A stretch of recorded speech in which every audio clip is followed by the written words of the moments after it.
रामायण एक ऐसा महाकाव्य जो धर्म, कर्तव्य और बलिदान की अनगिनत कहानियों से भरा पड़ा है।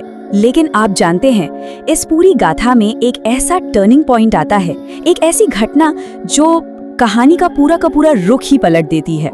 जी हाँ, आज हम उसी घटना की तह तक जाएंगे, यानी सीता का हरण, वो एक चिंगारी जिसने एक भयानक महायुद्ध की आग भड़का दी थी। तो चलिए इस चर्चा की शुरुआत इसी सवाल से करते हैं। आखिर वो कौन सी एक अकेली घटना थी जिसने श्री राम और रावण को एक दूसरे के खिलाफ लाकर खड़ा कर दिया और धर्म और अधर्म के बीच इतिहास के सबसे बड़े युद्धों में से एक को जन्म दिया? इसका जवाब इसी कहानी में छिपा है। तो बात शुरू होती है पंचवटी से। जरा कल्पना कीजिए, वो घने शांत जंगल, प्रकृति अपनी पूरी खूबसूरती के साथ वहाँ मौजूद थी। यहीं पर श्री राम, सीता और लक्ष्मण अपने वनवास के दिन बड़े ही सुकून और शांति से बिता रहे थे। लेकिन उन्हें क्या पता था कि इस शांति के पीछे एक भयानक तूफान पल रहा था। जी हाँ, बदले की एक ऐसी आग जो जल्द ही सब कुछ जलाने वाली थी। तो देखिए, ये सब शुरू कैसे हुआ। एक छोटी सी मुठभेड़ से।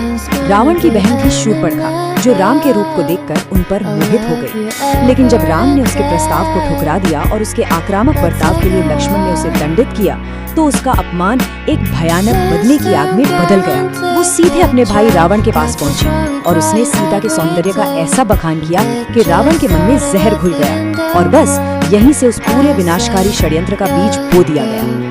अब देखिए, शूर्पणखा की बातों ने रावण के अहंकार और लालच दोनों को ही हवा दे दी थी। सीता को पाने की इच्छा उसके मन में आग की तरह फैलने लगी। तो उसने अपने मायावी मामा मारीच को बुलाया और एक ऐसी खतरनाक योजना बनाई जो पूरी तरह से धोखे और भ्रम के जाल पर टिकी थी। उनका सिर्फ और सिर्फ एक ही लक्ष्य था, किसी भी तरह राम और लक्ष्मण को सीता से दूर करना। तो योजना पर काम शुरू हुआ। मारीच ने एक अद्भुत सुनहरे हिरण का रूप धारण किया, ऐसा हिरण जिसकी खाल मानो सूरज की तरह दमक रही थी। और वो पंचवटी के जंगलों में राम और सीता की कुटिया के पास आकर फुदकने लगा। अब ऐसे अलौकिक जीव को देखकर सीता जी का मन उस पर आ गया और उन्होंने राम से उस हिरण को लाने की जिद की। अब राम उस मायावी हिरण के पीछे गहरे जंगल में निकल गए और फिर जैसे ही राम का बाण उसे लगा, मारीच ने अपनी आखिरी सांस लेते हुए अपनी सबसे बड़ी चाल चली। उसने हूबहू राम की आवाज में जोर से चीखकर पुकारा, हाँ लक्ष्मण, हाँ सीते। ये एक ऐसी पुकार थी जो पूरे जंगल में गूंज उठी और इसका एक ही मकसद था, धोखा देना। अब मारीच की वो दर्द भरी आवाज कुटिया तक पहुंच गई और जैसे ही ये आवाज कानों में पड़ी, वहाँ का पूरा माहौल एकदम तनाव से भर गया। सोचिए, एक तरफ सीता जी अपने पति के लिए बेचैन थी, तो दूसरी तरफ लक्ष्मण अपने कर्तव्य में बंधे थे। ये एक ऐसा पल था जहाँ एक फैसला पूरी नियति को बदलने वाला था। सीता जी तो अपने पति की सुरक्षा के लिए एकदम व्याकुल हो उठी और उन्होंने लक्ष्मण से तुरंत जाने को कहा। पर लक्ष्मण को पूरा यकीन था कि ये जरूर कोई राक्षसी माया है, कोई चाल है। लेकिन सीता जी के मार्मिक आग्रह और उनके कुछ कठोर वचनों के सामने लक्ष्मण को आखिरकार झुकना ही पड़ा। पर जाने से पहले लक्ष्मण ने अपने भाई के दिए हुए वचन को निभाने के लिए अपनी दिव्य शक्तियों से कुटिया के चारों ओर एक सुरक्षा घेरा बना दिया।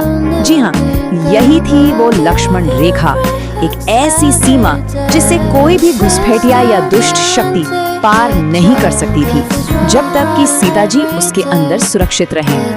और बस जैसे ही लक्ष्मण आंखों से ओझल हुए, रावण अपने षड्यंत्र के अगले हिस्से को अंजाम देने के लिए वहां पहुंच गया। सीता अब अकेली थी और रावण अपने मौके का इंतजार कर रहा था। तो अब रावण ने अपना असली खेल शुरू किया। वो एक साधु का वेश बनाकर कुटिया के दरवाजे पर पहुंचा और भिक्षा मांगने लगा। भिक्षामदेही की इस पुकार के पीछे उसका असली भयानक इरादा छिपा हुआ था। वो ये बात अच्छी तरह जानता था कि अतिथि सत्कार का धर्म निभाने के लिए सीता उसे खाली हाथ तो नहीं लौटाएंगी। अपने धर्म का पालन करते हुए सीता जी एक अतिथि को भला कैसे निराश करती। तो जैसे ही उन्होंने भिक्षा देने के लिए उस पवित्र रेखा से अपना पैर बाहर निकाला, बस वही एक पल था। एक पल की वो चूक और वो अपने सुरक्षा कवच से बाहर रावण के बुने हुए जाल में फंस चुकी थी। और जैसे ही सीता जी ने वो रेखा पार की, साधु का वो झूठा मुखौटा उतर गया और उसकी जगह पर खड़ा था 10 सिरों वाला राक्षस राज रावण, अपने असली भयानक रूप में। उसका षड्यंत्र कामयाब हो चुका था। उसने बलपूर्वक सीता का हरण कर लिया। तो सीता का हरण महज एक व्यक्ति का अपहरण नहीं था। नहीं, ये धर्म पर अधर्म का सीधा प्रहार था। और यही वो चिंगारी थी जिससे आगे चलकर इतिहास के सबसे बड़े महायुद्ध की लपटें उठने वाली थीं। रावण सीता को जबरदस्ती अपने उड़ने वाले रथ पुष्पक विमान में आकाश मार्ग से लंका ले जा रहा था।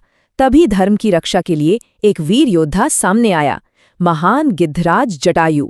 उन्होंने अपनी पूरी शक्ति लगाकर रावण से युद्ध किया, लेकिन आखिरकार वो बुरी तरह घायल होकर वीर गति को प्राप्त हुए। उनका ये बलिदान अधर्म के खिलाफ पहली बुलंद आवाज थी, और इसी घटना ने ये तय कर दिया कि अब राम और रावण का युद्ध होकर ही रहेगा। तो आज हमने क्या समझा? हमने देखा कि कैसे एक निजी अपमान एक बहुत बड़े संघर्ष में तब्दील हो गया, कैसे छल और धोखा इस पूरे अपहरण के मुख्य हथियार थे, और कैसे लक्ष्मण रेखा का पार किया जाना इस कहानी का सबसे बड़ा, सबसे निर्णायक मोड़ बन गया। और इसी एक घटना ने धर्म बनाम अधर्म के उस महायुद्ध की नींव रखी। और अंत में ये पूरी कहानी हमें एक बहुत गहरे सवाल के साथ छोड़ जाती है। अपने किसी कर्तव्य को पूरा करने के लिए, क्या अपनी ही सुरक्षा के लिए खींची गई किसी रेखा को पार करना कभी भी उचित हो सकता है? इस